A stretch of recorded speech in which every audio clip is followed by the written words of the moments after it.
juntos novamente na ceia do Senhor. Esse é o tema, né? Juntos novamente na ceia do Senhor.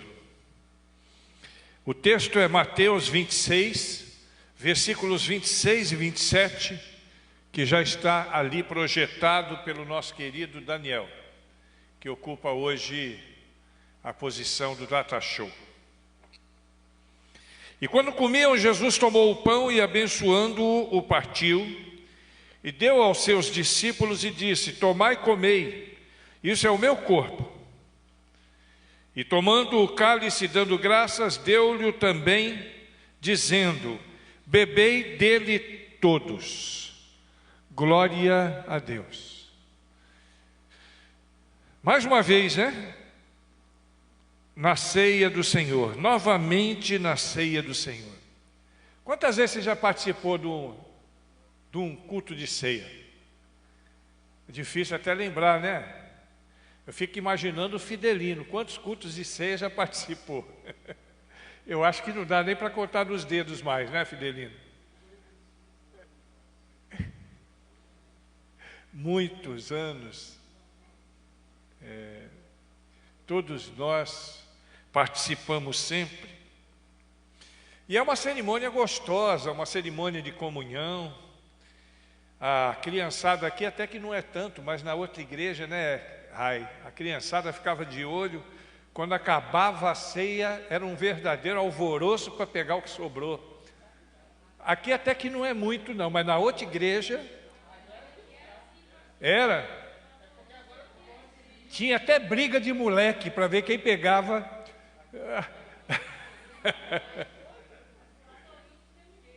E deu jeito? Que bom, né? Que bom. É um momento gostoso de comunhão. A gente não está tendo aquela comunhão plena por causa das restrições, mas no dia de ceia normalmente vem todo mundo, né? Então fica aquele culto com muitas pessoas. E o gostoso do culto com muitas pessoas não é questão de vaidade, porque a igreja está cheia, mas é porque é comunhão. A gente pode estar com os irmãos que professam a mesma fé que a gente, que amam como nós amamos a Jesus Cristo e nos amamos também. Então sempre é um momento gostoso, um momento de compartilhar. Agora a ceia, ela vai muito além de uma simples reunião ou de um culto onde se come um pedacinho de pão e se bebe um pouquinho de suco de uva. A ceia vai bem além disso, e nós precisamos entender isso. A ceia, ela tem algumas características que precisam ser destacadas e que nós sempre destacamos. Às vezes a gente pensa assim, mas todo culto de ceia a mensagem é mais ou menos parecida, e não tem para onde correr, né? A gente até tenta diversificar um pouco. Hoje de manhã eu falei sobre fé, mas em conexão com a ceia. Agora de noite eu vou falar sobre ceia mais especificamente. E tem pastor que nem prega dia de ceia. Ele lê o texto de Coríntios capítulo 11 e ministra a ceia. Mas é bom quando a gente faz algumas reflexões, quando a gente pensa em algumas questões que estão relacionadas com a ceia, porque aquilo que nós já sabemos é consolidado, né? Então aumenta aquela certeza no nosso coração. E aquilo que nós não sabemos ainda, nós acabamos aprendendo. E a mensagem é uma coisa tremenda, o culto é uma coisa tremenda, porque a gente sempre aprende alguma coisa em cada culto, né?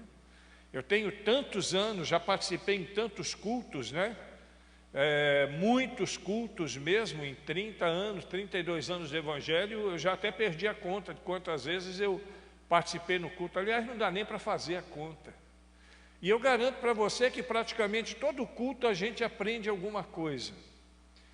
Todo encontro, nós tivemos uma aula gostosa. Quantos aqui estão matriculados na aula de teologia? Nós temos alguns aqui e com certeza vocês foram abençoados nessa última aula, né? Quanta coisa que a gente aprende, até para nós que somos pastores, às vezes, não é que nós não aprendemos aquilo, mas às vezes a gente aprende, mas passa tão correndo por cima daquilo que não presta atenção em alguns detalhes, e isso acontece. E aí então, em cada momento, a gente é despertado e a gente aprende um pouco mais. Mas a ceia, esse culto, ele é um culto especial, e é por isso que ele se destaca. Todos os cultos de adoração a Deus são especiais, não tem um culto que seja mais importante do que outro. A gente, com exceção da ceia, a gente que faz aquela coisa de culto dos jovens, culto de oração, culto de louvor, culto disso, culto daquilo, mas culto na realidade a gente só tem um objetivo: adorar a Deus. O culto é adorar a Deus, e ponto final. Culto de ceia também. Agora ele tem um diferencial, porque o culto de ceia, ele surge a partir de uma ordenança de Cristo. Então é uma ordem que é dada a Cristo, à igreja, e que nós celebramos, que nós seguimos desde o início da igreja. Desde o início da igreja nós seguimos. E aí nós precisamos aprender que a ceia é um momento em que nós precisamos fazer algumas coisas que são importantes, que nós precisamos aprender e que nós precisamos assimilar algumas coisas que são importantes. E é aqui que eu digo que é mais ou menos aquilo que a gente já ouve no dia a dia, mas sempre tem alguns outros versículos que vão corroborar para aquilo que a gente já sabe, fazer com que nós aprendamos mais, fazer com que a nossa fé seja cada vez mais edificada. Antes de qualquer coisa, em primeiro lugar, a ceia, ela precisa ser considerada como um momento memorial. Então a ceia é um momento memorial. Lucas, capítulo 22, versículo 19 de Lucas, diz assim: e tomando um pão, tendo dado graças, o partiu e lhes disse: isso é o meu corpo oferecido por vós, fazei isso em memória de mim. Então é um memorial. É um memorial que nos leva a uma reflexão, que nos leva a uma lembrança das coisas que Jesus fez na nossa vida. E é claro que o cristão, ele tem sempre isso em mente, ele nunca esquece. Não tem como esquecer do que Cristo fez na nossa vida, né? Imagino eu, se esquecesse o que Cristo fez na minha vida, o que eu seria? Não seria nada. Mas a gente precisa, às vezes, trazer a nossa mente de volta com maneira enfática aquilo que Cristo gosta, aquilo que nós precisamos lembrar a respeito de Cristo, aquilo que Cristo deseja que nós lembremos. Existe uma tradução da Bíblia, que é a revista e atualizada de 1993, que ela traz um versículo de Lamentações 3:21, numa frase que eu acho tremenda. Ela diz assim: quero trazer à memória o que pode me dar esperança. Então, essa é uma tradução, é a mesma que nós temos ali, né? A Ara de 93. Está esperto, hein, menino? Caramba! A Ara de 93. Quero trazer à memória aquilo que nos traz, que pode nos dar, que nos faz lembrar, que nos dá esperança ao coração. Lembrar de Cristo, lembrar do seu sacrifício, lembrar da importância do sacrifício de Cristo em favor de nossa vida. Nós que somos religiosos, quando a gente pensa em sacrifício, às vezes somos levados a lembrar do livro de Levítico. E no livro de Levítico ali a gente vê como era o sacrifício no Velho Testamento, na Velha Aliança. Então a pessoa pecava, a pessoa vinha até o altar e trazia um animal para que aquele animal fosse sacrificado. E quando aquele animal era sacrificado no lugar de quem ofertou. E o sangue daquele animal, então, representava a morte do ofertante. Porque o próprio livro de Levítico vai dizer também que sem derramamento de sangue não há remissão de pecado.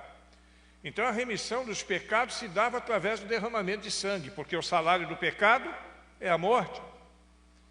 E aí então, depois que passa esse evento, com a vinda de Jesus, a coisa toma um novo rumo, e é disso que nós lembramos quando pensamos no sacrifício de Jesus. Quero ler o texto de Hebreus capítulo 10 aqui, alguns versículos para que nós possamos lembrar. A partir do versículo 1, a lei traz apenas uma sombra dos benefícios que hão de vir, e não a sua realidade. Por isso ela nunca consegue, mediante os mesmos sacrifícios, repetidos ano a ano, aperfeiçoar os que se aproximam para adorar. Se pudesse fazê-lo, não deixaria de ser oferecidos, pois os adoradores, tendo sido purificados uma vez por todas, não mais se sentiriam culpados de seus pecados. Contudo, esses sacrifícios são uma recordação anual. Olha o que era o sacrifício no Velho Testamento: uma recordação anual dos pecados. Pois é impossível que o sangue de touros e de bodes tire pecados. Por isso, quando Cristo veio ao mundo, disse: sacrifício e oferta não quisestes, mas um corpo me preparaste. De holocausto e ofertas pelo pecado não te agradas. Então eu disse: aqui estou, no livro está escrito ao meu respeito. Vim para fazer a tua vontade, ó Deus. Primeiro ele disse: sacrifícios, ofertas, holocaustos pelo pecado não quisestes, nem deles te agrades. Então acrescentou: aqui estou, vim para fazer a tua vontade. Ele cancela o primeiro para estabelecer o segundo. Aquela primeira lei, aquele sistema de sacrifícios, ele não tem mais valor a partir de Cristo Jesus.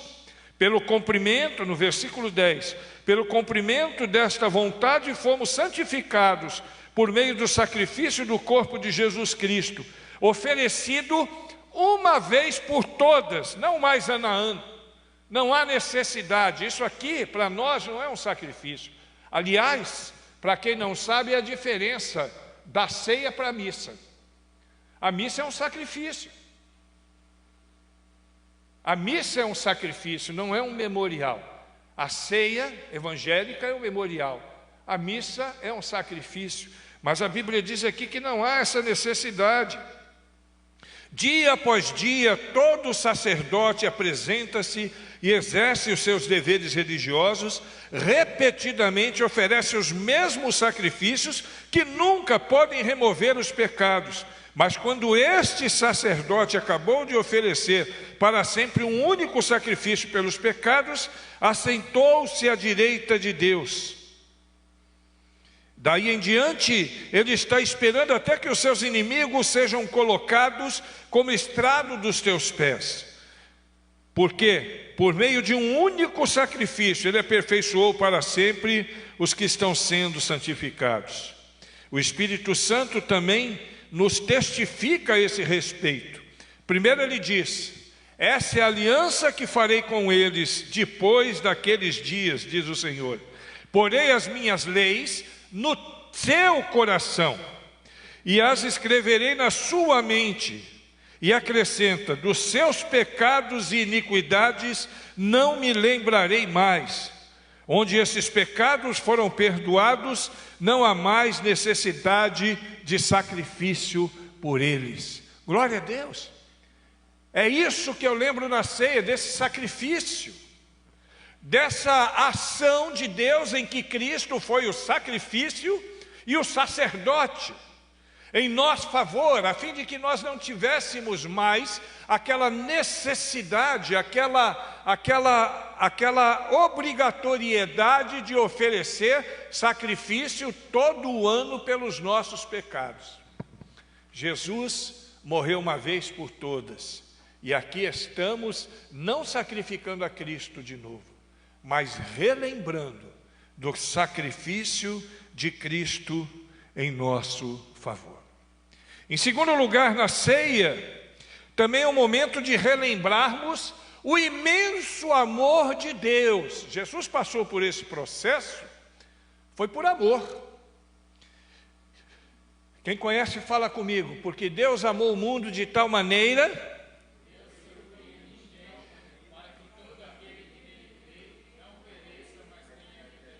Eu acho que é o texto mais decorado da Bíblia. É esse e aquele outro. O Senhor é meu pastor, nada me faltará. Mas esse versículo, ele fala do amor de Deus. Em 1 João 3,16, ainda diz assim: nisso conhecemos o amor. O que é o amor? Que Jesus Cristo deu a sua vida por nós, e devemos dar as nossas vidas pelos nossos irmãos. Nós conhecemos o amor através do amor de Deus. E lá em João 15:13, aí o cerco vai fechando. João 15:13 nós lemos: e ninguém tem maior amor do que aquele que dá a vida pelos seus amigos. E se Deus dá a vida pelos amigos, por nós, Cristo deu a vida por nós que somos seus amigos. Em Romanos 5:8, então ele fecha o círculo, quando ele diz assim: mas Deus prova o seu amor para conosco, em que Cristo morreu por nós, sendo nós ainda pecadores. Você sabe o que é um pecador? Dentro de um contexto bíblico, é um inimigo de Deus. Quando Jesus morreu por nós, nós éramos inimigos de Deus, pecadores. O pecado afasta o homem de Deus, nós estávamos afastados de Deus. Talvez você diga: eu nunca fui inimigo de Deus, pastor. Eu até não frequento a igreja, mas eu não sou inimigo de Deus, eu sou amigo de Deus. A Bíblia diz que os nossos pecados fazem separação entre nós e os nossos deuses, e o nosso Deus. E diz que o único que pode perdoar e lavar-nos de todos os pecados é Jesus Cristo, o Rei dos Reis, o Senhor dos Senhores. Quem é lavado por Jesus Cristo aqui, diga amém. É isso que nós relembramos. Quando participamos do vinho, nós estamos relembrando do amor de Deus que foi manifesto no seu sangue, quando derramado na cruz do Calvário. Naquele momento ele estava demonstrando o amor, ele estava morrendo por nós. Morrendo por nós, não tinha que passar por aquilo. Mas ele passou para que nós pudéssemos ter vida e vida em abundância. A terceira questão que nós precisamos lembrar quando participamos da ceia é a preparação. Pastor, preparação para quê? Preparação para a volta do Senhor Jesus Cristo. Dizem que se prega pouco hoje a esse respeito. É verdade, se prega muito pouco a esse respeito. Mas eu quero dizer para você que Jesus está voltando. O texto que nós lemos diz assim: todas as vezes que comerdes este pão e beberdes este cálice, anunciais a morte do Senhor, até que Ele venha. Jesus está voltando, Jesus vai voltar. Alguém vai dizer assim: eu já ouço isso há milhares de anos. Há 2000 anos atrás a igreja primitiva já falava isso, Jesus não voltou ainda. Olha, primeiro Jesus já voltou no coração de muita gente. Jesus entrou no meu coração há 32 anos atrás. Agora a parousia, a volta de Jesus Cristo, a vinda de Jesus Cristo para resgatar a sua igreja e todo aquele processo apocalíptico que nós sabemos, vai acontecer um dia, eu não sei quando. A Bíblia diz que ninguém sabe o dia nem a hora, não dá para saber. Pode ser que a gente nem termine esse culto, como pode ser que nós, todos que estamos aqui, morramos de velhos, sem ver esse momento. Mas Ele está voltando e nós precisamos estar preparados. E quando nos juntamos à volta da mesa do Senhor, é um tempo de preparação. Mateus 24, versículo 42. Vigiem, porque vocês não sabem em que dia virá o seu Senhor. Então aqui nós estamos de vigilância. Nós estamos à volta da mesa do Senhor, e inclusive isso nos faz lembrar a Páscoa, quando o povo de Israel saiu do Egito. Nos faz lembrar aquele momento que antecedeu a saída daquele contexto para uma nova vida, para um novo momento. Nós precisamos estar atentos e preparados para a volta de Cristo. Atos capítulo 1, versículo 11 diz assim: Galileus, por que estáis olhando para o céu? Esse mesmo Jesus que dentre vós foi elevado aos céus, voltará na mesma forma que o viram subir. Ele volta, e nós vamos conhecê-lo. Todos aqueles que são ovelhas do Senhor reconhecerão a voz do seu pastor. Ele volta. E na ceia nós precisamos nos preparar para essa volta, porque nós não sabemos quando virá, mas sabemos que ele virá. Mateus 16, 27 diz assim: pois o Filho do Homem virá na glória do seu Pai, com os seus anjos, e então recompensará cada um de acordo com o que tenha feito. E aí é que o bicho pega, né? No bom sentido, porque a gente às vezes entende que não tem julgamento, que aqueles que estão em Cristo já não há nenhuma condenação, e de fato não há não. No que diz respeito à nossa entrada no céu, está garantido. Passaporte está carimbado, irmãos. Mas quando eu chegar, eu vou ter que prestar conta daquilo que eu fiz. Como foi a minha vida? É claro que nós não vamos fazer uma prestação de conta, como nós fazemos aqui na terra, fazer um relatório, anotar item por item, né? Isso é uma coisa que vai acontecer assim, automaticamente na nossa vida. Porque Deus sabe todas as coisas ao nosso respeito estão escritas nos livros, por assim dizer, e essa é uma figura, porque Deus não precisa de livro para nada disso, né? Deus não precisa de contabilidade, Deus não precisa de escrivão, de escrevente, Ele não precisa de nada disso. Mas um dia nós vamos ter que prestar contas a Ele. Um dia nós vamos ter que, diante de Deus, prestar conta. Porque a cada ceia nós estamos nos preparando para a volta de Jesus, e por isso devemos sempre confessar os nossos pecados, ajustar as nossas vidas. Tem crente que é teimoso, tem crente que não quer ajustar a vida, quer viver de qualquer jeito. Não dá para ser crente vivendo de qualquer jeito, irmãos. Tem que ajustar. Todos os momentos, em todas as áreas, tem que ter ajuste.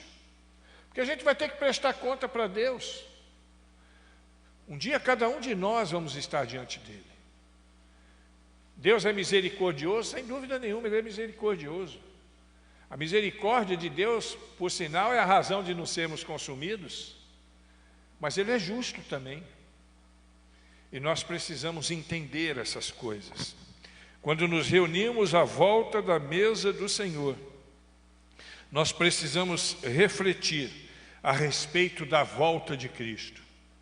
Ele está voltando, e cada um de nós aqui haveremos de prestar conta para Ele, daquilo que fizemos, e também daquilo que não fizemos. As nossas negligências, tudo será diante de Deus revelado naquele dia. Em quarto lugar, a ceia do Senhor também deve nos levar a uma consideração de perseverança. Perseverança. João 6,56 diz assim: quem come a minha carne e bebe do meu sangue permanece em mim e eu nele. Permanecer, perseverança, se manter. Não adianta, irmão, você participar da ceia aqui hoje e amanhã você está vida louca lá fora. Não resolve nada. Você tem que estar hoje bem com Deus aqui na ceia, porque tem gente que é assim, tem crente que é cara de pau. Tem crente não, tem crente que passa às vezes por suas diversidades e por isso ele vai vivendo e lutando com os seus, eu vou botar entre aspas, mas só para você entender, vai lutando com os seus demônios, com o seu pecado, tentando lidar com eles. Agora tem crente que não. Chega no dia da ceia, vem aqui, ora, se arrepende e na segunda-feira já está soltando a franga de novo. como se não tivesse sentido o fato dele ter estado aqui. Não há perseverança. Nós, crentes em Jesus Cristo, temos que ser perseverantes, se manter firme. Mas pastor, eu tento, pastor, mas eu caio. Quantas vezes Deus vai me perdoar? Infinitamente. Se eu que sou homem, Ele manda te perdoar 70 vezes, 7 vezes por dia, imagina Ele que é Deus. A misericórdia dele se renova toda manhã, mas nós temos que tomar vergonha na cara, irmão. Aí é uma questão de tomar vergonha na cara. Não é medo de perder a salvação. Tem crente que fica com medo de perder a salvação. Eu quero dizer para você que crente de verdade não perde a salvação. Ela está lá, o livro da vida foi escrito com o sangue do Cordeiro, e não existe borracha que apague aquele nome que está escrito ali. Não tem borracha, nem na terra, nem no céu e nem no inferno, que possa apagar o nome, o seu nome, o meu nome que está escrito no livro da vida. Mas nós temos que tomar vergonha na cara. Tem muita coisa que nós fazemos que poderíamos não fazer, mas que insistimos em fazer. Ficamos flertando com o pecado. Muita gente vive flertando com o pecado. E a gente precisa se libertar disso. Sermos perseverantes. Tiago capítulo 1, versículos 2 e 4 diz assim: meus irmãos, considerem motivo de grande alegria o fato de passarem por provações, pois vocês sabem que a prova da sua fé produz perseverança, e a perseverança deve ter ação completa, a fim de que vocês sejam maduros e íntegros, sem que falte a vocês coisa alguma. É a palavra de Deus quem nos conduz nessa direção. Filipenses 3, versículos 12 a 14 diz assim: não penso que eu mesmo já o tenha alcançado. É Paulo que está falando. Não penso que eu mesmo já o tenha alcançado, mas uma coisa eu faço, esquecendo-me das coisas que ficaram para trás e avançando para as que estão adiante, prossigo para o alvo, a fim de ganhar o prêmio do chamado celestial de Deus em Cristo Jesus. Isso é Paulo. Paulo está dizendo isso. Ele também tinha pecado, ele também tinha os seus limites, também tinha suas lutas, mas ele caminha olhando para frente, para o alvo. 1 Coríntios 10, 12 a 14, Paulo de novo: assim, aquele que julga estar firme, cuide-se para que não caia. Não sobreveio a vocês tentação que não fosse comum aos homens, e Deus é fiel.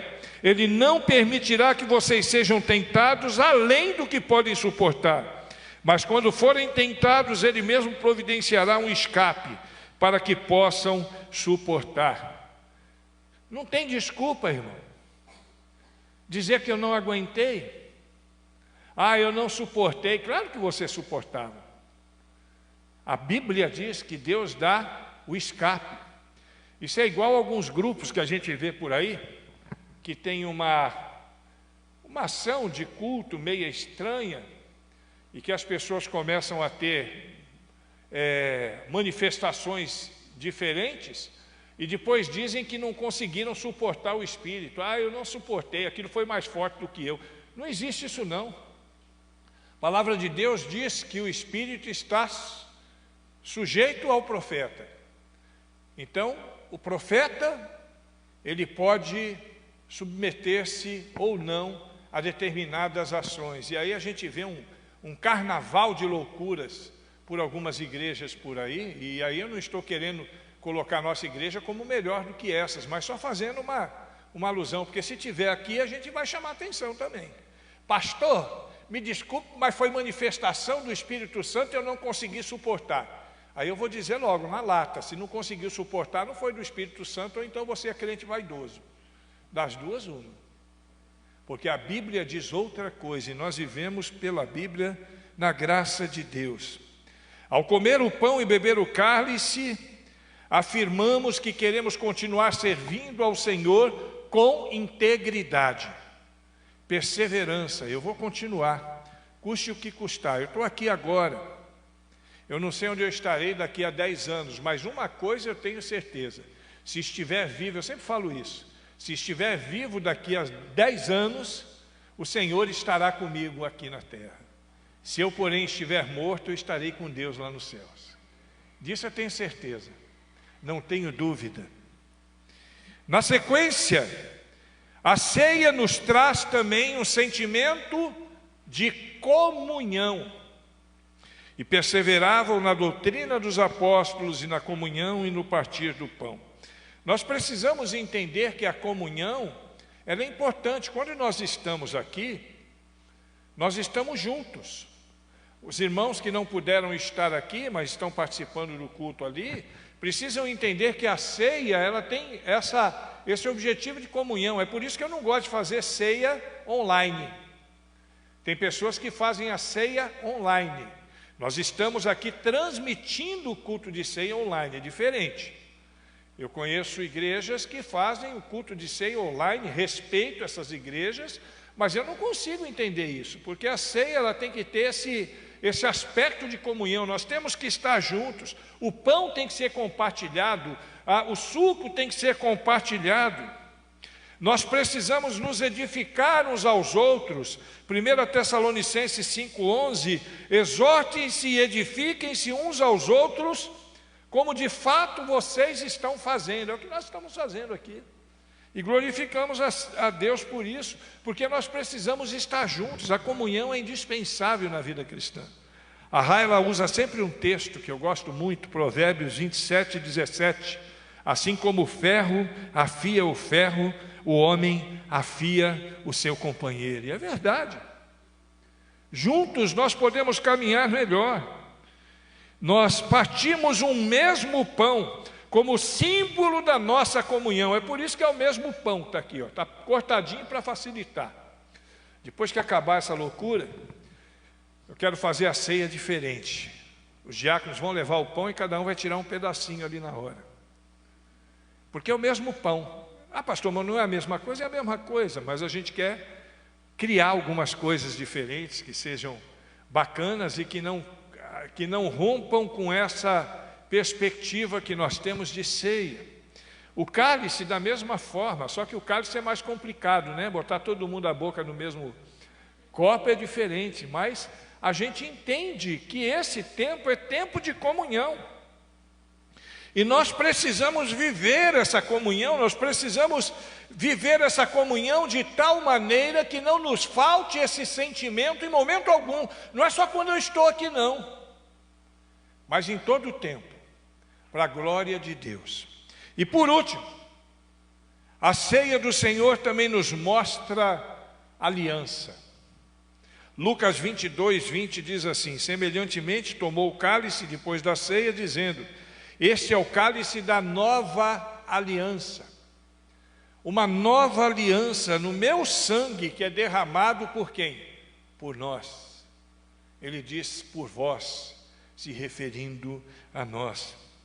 Jesus tornou-se por isso mesmo o sacrifício e garantiu uma nova aliança que pudesse nos agregar a todos, apesar dos nossos pecados. É aquilo que nós lemos lá em Hebreus, agora há pouco, e que foi profetizado por Jeremias. Jeremias 31, dos versículos 31 a 34. Então, chegando os dias, declara o Senhor, chegará os dias, declara o Senhor, quando farei uma nova aliança com a comunidade de Israel e com a comunidade de Judá.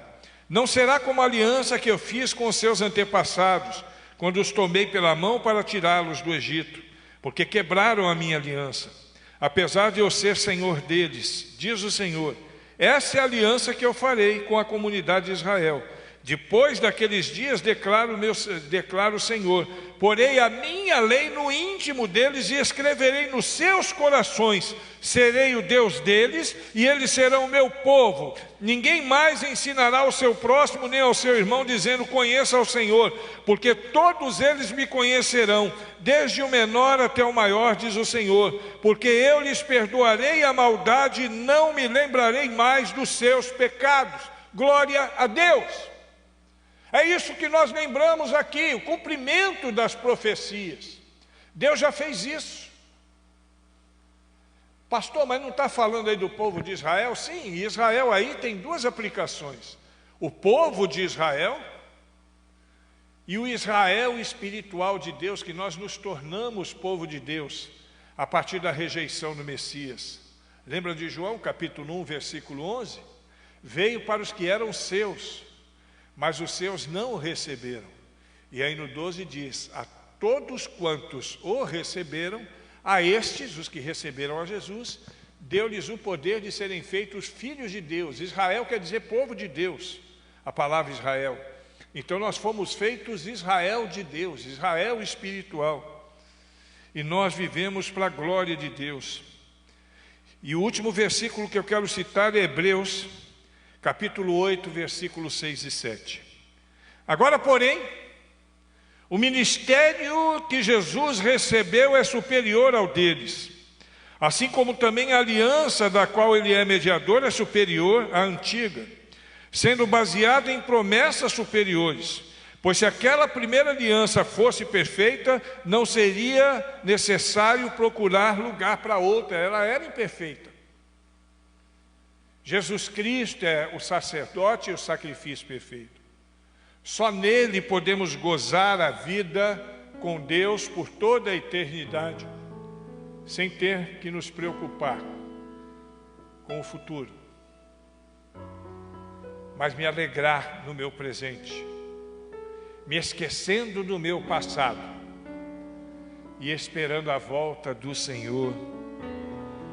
E isso nós relembramos na ceia, no momento em que ceiamos, no momento em que compartilhamos o pão e o suco, representando aqui o corpo de Cristo, representando aqui o sangue de Cristo.